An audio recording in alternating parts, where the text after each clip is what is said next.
Hi guys, I'm Kat from the Motorhome travel website Wandering Bird, where we share tips and tricks for touring the UK and Europe by motorhome or camper. Today I'm going to be answering a reader question about whether manual or automatic gearboxes in motorhomes are better and why.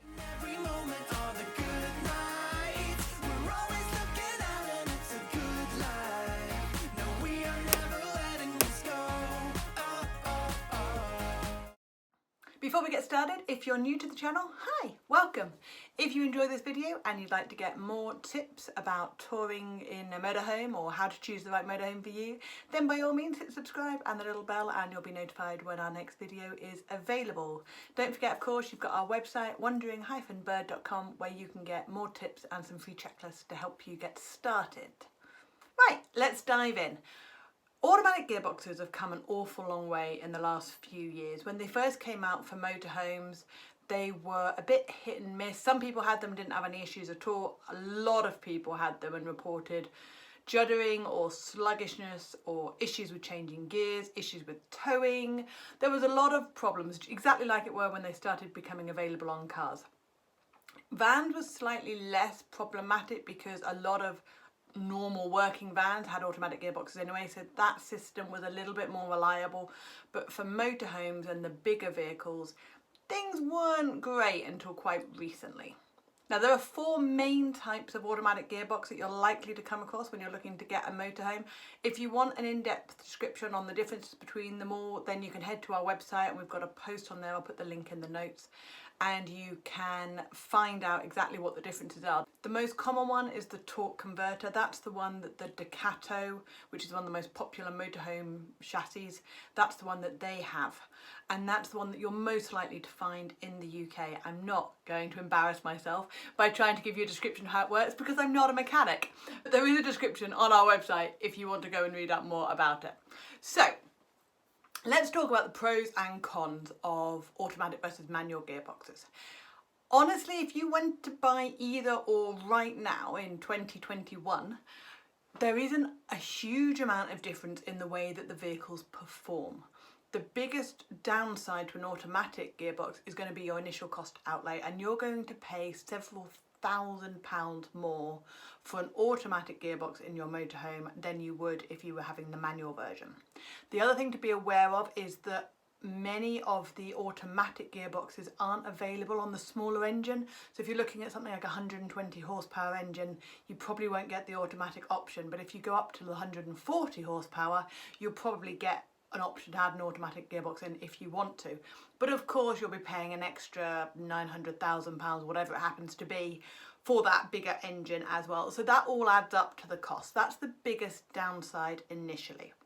In olden days, there were huge issues with towing, and that was one of our biggest concerns when we went to buy our motorhome, because towing with an older automatic gearbox, there was nowhere near the same weight ratio that you could get on a manual. And obviously we towed 2 motorbikes on a trailer on the back of our van most of the time. Occasionally we've towed a car. We didn't want to have to worry about whether or not the gearbox would be okay. Again, in modern vehicles, that's not a problem. They can tow pretty much the same as a manual one. But we couldn't afford a brand new vehicle when we were looking for our one, so we had to take into account what the pros and cons were for the slightly older ones. Another thing to think about is gear selection. We spend an awful lot of our time up and down mountains. I don't know why we tend to gravitate towards mountains and hairpin bends and terrifying roads. If you haven't heard about what happened to us when our brakes failed several years ago, yeah, go find that. I think there's a video on here. If not, there's definitely a post about it on the blog. We're coming down a mountain in Switzerland and the brakes failed, and the only things we had to slow us down were engine braking and our handbrake.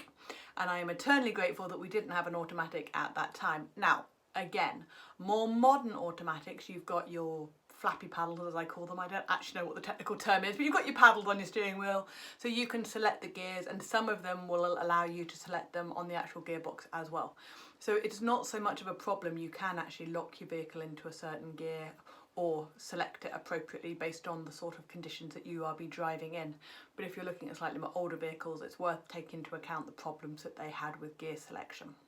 Another thing to look at is reliability and maintenance. Now, reliability on the newer models is pretty much par for par for an automatic, and they're probably going to last roughly as long, obviously depending on how you use them and how far you go. But if you took two and had it as a standard fair test, they'd probably last roughly about the same.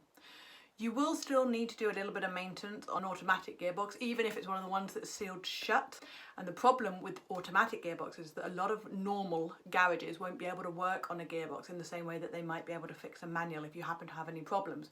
You'd have to go to a gearbox specialist, which isn't necessarily a problem, but if you're planning on travelling to slightly more remote areas and you find you have an issue, you might have to be towed further or travel further to get to a gearbox specialist who can help fix the problem for you. So that's just something to bear in mind based on where you're planning on using your motorhome the most.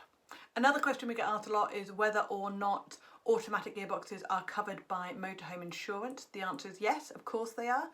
And apparently they're often deemed a safer risk than manual gearboxes. I don't know why, but sometimes you can find the premiums are even cheaper with an automatic gearbox.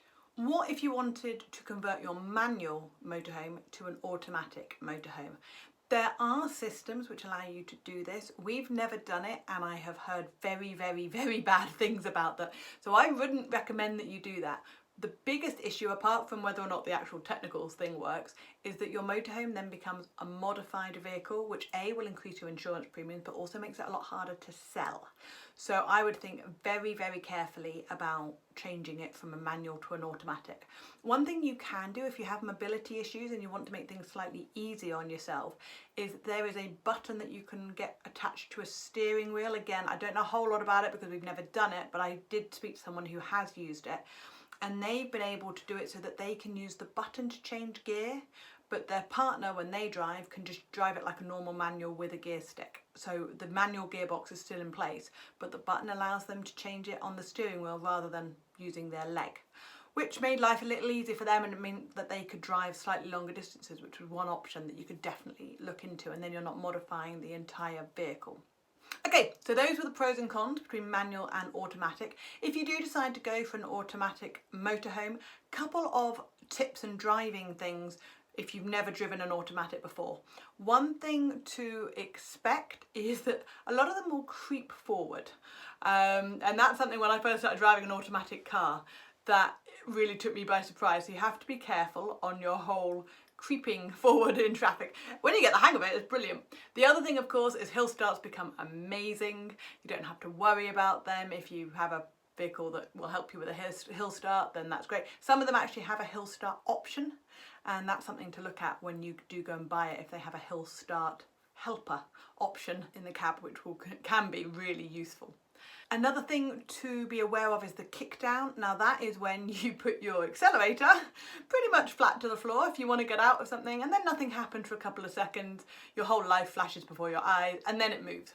And that basically is just, it's slightly different from a manual. It doesn't react quite as quickly, and you just sort of have to wait for that second or two, and then things will start to move. It can be really useful if you're trying to overtake. That's something to be aware of. Couple of other tips: if you don't want to completely destroy your gearbox really quickly, you've got to make sure that your vehicle is stopped, totally stationary, before you move from drive to reverse or even put it in park. Make sure that the vehicle's not rolling. That will break very important things, clutches and gearboxes and all sorts will wear out very quickly if you do that. Another thing, similarly, make sure that you always put it into drive or into reverse before you start applying the power. Don't put it in when you're in neutral or in park. And lastly, if you've never driven an automatic before, it's quite weird to get your feet working. Some people suggest you have one foot for the accelerator, one foot for the brakes. Obviously you don't need a foot for the clutch anymore.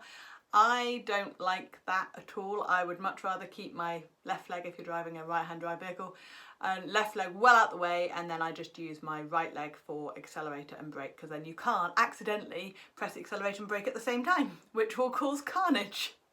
So yeah, that's just something to be aware of. But if you've driven an automatic vehicle in the past, then driving an automatic motorhome isn't going to be much different for you. So which is better? Well, the answer, as with most things when it comes to motorhome or camper van buying, is it's entirely up to you. It's totally a personal preference. For us, one of the biggest reasons we didn't look at automatics was because we couldn't afford one of the newer models at the time, and we wanted to make sure that we could tow what we wanted to tow and that we could use our engine gear selection. We had proper engine braking and gear selection when we wanted to go up into the mountains and things. If we had the money, which would we pick? Honestly, we'd probably still go for manual, but we don't have mobility issues or concerns with driving long distances using a manual vehicle. That doesn't affect us, but I know it does for an awful lot of people. And if that's you and it's something which is a consideration and a concern, and you're like, well, I don't want to do long trips because driving hurts, or I get uncomfortable after a few hours because of the clutch and all these things, then absolutely look for a motorhome that has got an automatic gearbox, and it will hopefully make your adventures a little bit more enjoyable. So I hope that answered your question, and if you have any other questions, then by all means you can either ask them in our Facebook group or join our email list and send me an email, and I will do my best to answer them for you.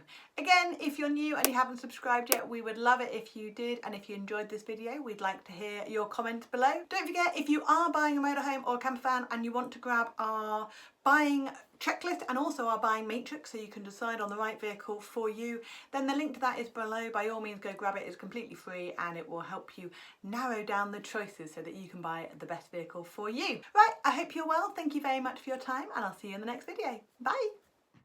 We are out. We're talking about a good time. We're chasing every moment, all the good